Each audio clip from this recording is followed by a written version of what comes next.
नमस्कार। मातृशक्ति और पितृशक्ति विद्वानों के अनुसार और चिंतक लोग ये कहते हैं कि आपके समर्थक हों या विरोधी हों, जो कामयाब हैं या विद्वान हैं, जिम्मेदार हैं, वो आपके पक्ष के भी हों चाहे दूसरे पक्ष के भी हों, देश के हों या विदेश के हों, गैर धर्मी हों धर्मी हों, जातीय हों सहजातीय हों या दूसरी जाति के हों, उन सब की कही हुई बातों को या एक सेलेक्टिव होकर के अपनों की ही बात मान लेना, अपने समर्थकों के अपने आदर्श जिन्हें मान लिया उनकी बात को सुन करके अंधानुकरण करके आपसी संबंध खत्म कर लेना, बैर भाव बांध लेना।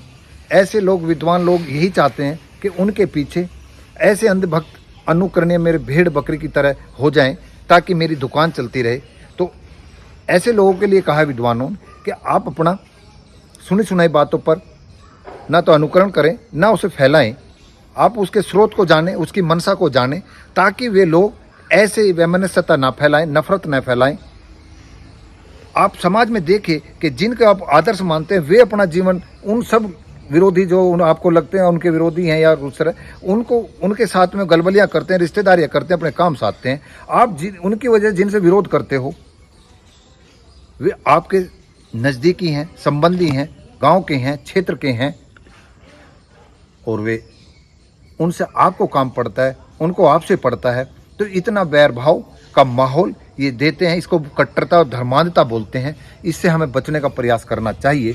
और कल 75वां स्वतंत्रता दिवस था, मोदी जी ने भी उसमें भाषण दिया, मैंने कल भी उसमें कुछ एक कहा था। जो ऐसे लोग एक तरफ गांधी जी, नेहरू जी, उसमें भी खैर वो सेलेक्टेड इंदिरा या राजीव गांधी और पी नरसिम्हा राव या मनमोहन सिंह जी का उन्होंने नाम नहीं लिया, वे कहते हैं सबका साथ, सबका विश्वास और सबका सम्मान की बात करते हैं। उनका दोहरापन इसमें है। और अशोक वानखेड़े जी ने कल उनके भाषण का विश्लेषण किया, मैंने वो लिंक भेजा भी है सभी में, उस पर जरूर अध्ययन करना और समझ लेना कि किस तरह के दोहरा चरित्र के लोग तात्कालिक तो अपने को साध लेते हैं लेकिन अतीत उनका कलंकित होता है। जैसे सावरकर का है, उन्होंने पराक्रम तो दिखाया था, गौरव को डराया भी था, लेकिन जब गौरव का शिकंजा खींचा तो वो समझौते पर आ गए और सशर्त उन्होंने जेल से रिहा होना मंजूर करा।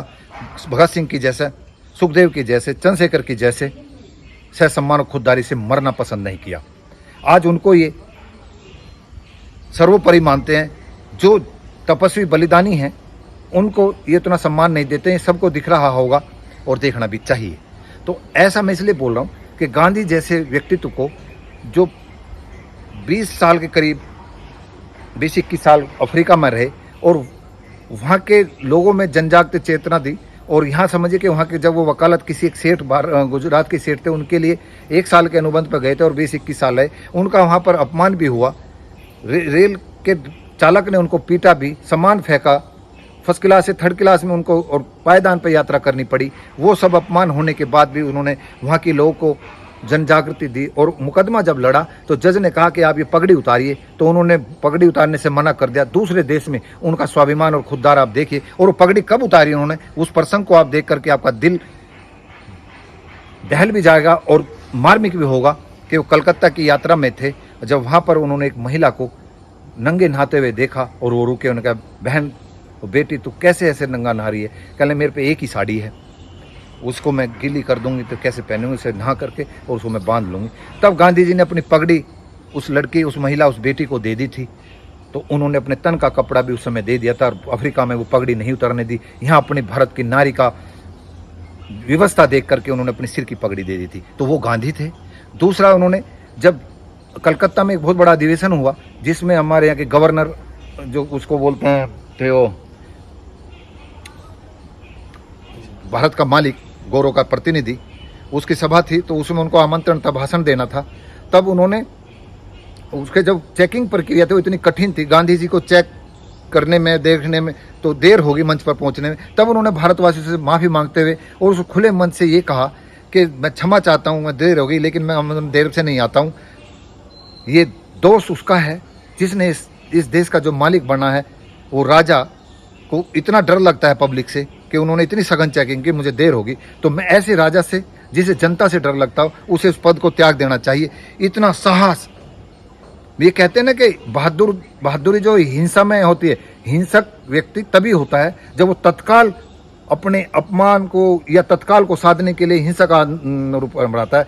जिसके अंदर आत्मिक बल और पराक्रम का समावेश होता है, वो बौद्धिक स्तर पर उसको वैसे हथियारों से चैलेंज करता है, जन जागृति लाता है कि सोए हुए हताश लोगों में ये कहने की क्षमता आ जाए। इसलिए कहते हैं कि क्वेश्चन करना, किसी का अंधा अनुसरण न करना, किसी के कहे को, किसी के लिखे को उस पर विश्लेषण करने के लिए, सोचने के लिए हमें सोचना चाहिए। तो इतना बड़ा व्यक्तित्व उनका था कि देश के मालिक गौरव के, जिनका 200 देशों में राज चलता था, उसको खुले मन से ऐसा बोला था। एक प्रसंग ये भी है।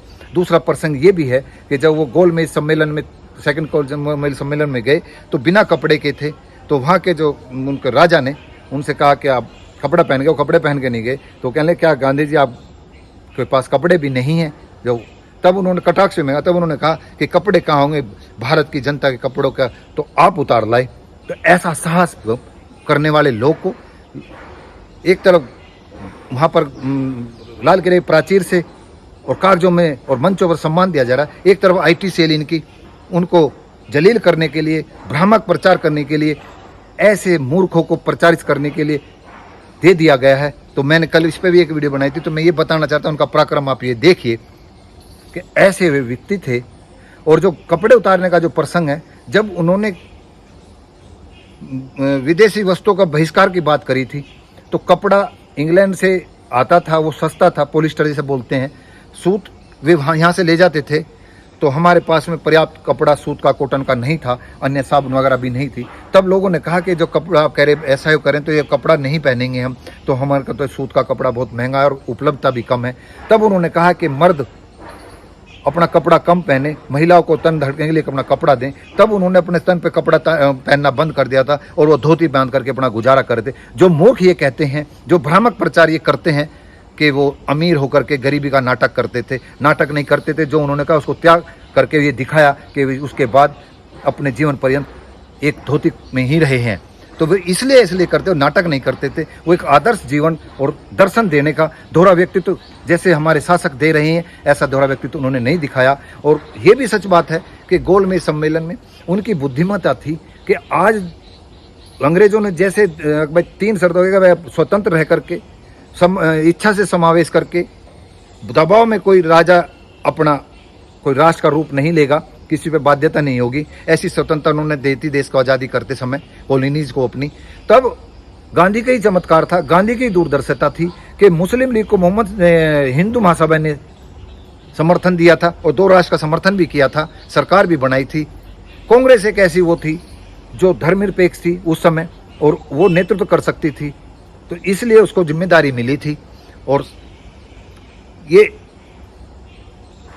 डॉक्टर अंबेडकर ने, जिन्होंने अपने दलित वर्गों को, खासतौर से पिछड़े वर्गों को भी उन्होंने बहुत आत्मबल दिया और उनके लिए राष्ट्रव्यापी योजना बनाई। अन्य नेताओं ने क्षेत्रीय स्तर पर बनाई थी। तो उनका मंसूबा ये था, जैसे मुस्लिम लीग को ताकत दे रहे थे अंग्रेजों ने दी थी, ऐसे ही अंबेडकर को भी दे दी थी। तो एक किस्म से दलितों के साथ तो गांधी जी ने उस समय पक्षपात किया था। लेकिन अगर राष्ट्र के परिप्रेक्ष्य में देखें तो ऐसे पॉकेट में दलित राज्य भी यहाँ बनते, मुस्लिम राज्य भी यहाँ राष्ट्र बनते जिसे कहते हैं। आप कल्पना कर सकते हैं कि उन्होंने भूख हड़ताल करके इरविन पैक्ट से पहले, इरविन पैक्ट के बाद, हाँ, पूना पैक्ट में अंबेडकर से इस बात के लिए हामी भरी कि हम आपको अधिक आरक्षण देंगे, अधिक प्रतिनिधि देंगे, लेकिन आप इस तरह के मुस्लिम लीग की तरह की बात पर ना चलें। तो ये गांधी का ही चमत्कार था और उसको आप गाली देते हैं। एक दूसरी बात आप ये देखें, असहयोग आंदोलन में चोरा चोरी उस घटना हुई, वहाँ पर पुलिस वाले मारे गए, 20-22 पुलिस वाले। उससे दुखी होकर के अहिंसक आंदोलन को उन्होंने वापस लिया। उनके साथी भी नाराज हो गए। आखिर में उनके पास में 70 लोग भी नहीं बचे और बेलगांव कर्नाटक में राष्ट्रीय अधिवेशन कांग्रेस का होना था, तो इनके पास 70 के आसपास लगभग आदमी थे। जब वहाँ ये सब इकट्ठे हुए तो अध्यक्षता करने वाला कोई तैयार नहीं था, इतनी निराशा थी। तब गांधी जी ने उस सम्मेलन की अध्यक्षता की थी और तब वो बोलते हैं कि मजबूरी का नाम महात्मा गांधी का जो शब्द मिला वो इसलिए मिला कि मजबूरी का नाम महात्मा गांधी इसलिए कहते हैं। तो कपड़ा ना पहनना, जब विदेशी वस्तुओं का बहिष्कार करने की बात कही तब उन्होंने अपने तन से कपड़े उतार दिए थे। तो ये अज्ञानता भरे भ्रामक विचार जो शासक के समर्थक लोग कर रहे हैं, वे साथ में उस व्यक्तित्व को भी खराब कर रहे हैं। और हमारे जो पीढ़ी है, युवा, चाहे जो नहीं पढ़ते बुजुर्ग भी, उनको ऐसा नफरत के भाषण ये सामग्री परोस करके देश को विघटन की तरफ, नफरत की तरफ ले जा रहे हैं। तो इसलिए मैं ये वीडियो बनाया, दोबारा से स्पष्टीकरण कराया। जो ये कहते हैं कि गांधी अमीर होकर के गरीबी का ढोंग करता था, यहाँ पर गरीब का ढोंग करके अमीरी का सुख लेने वालों को भी आप देख लेना। तो यही मेरा कहना था। नमस्कार।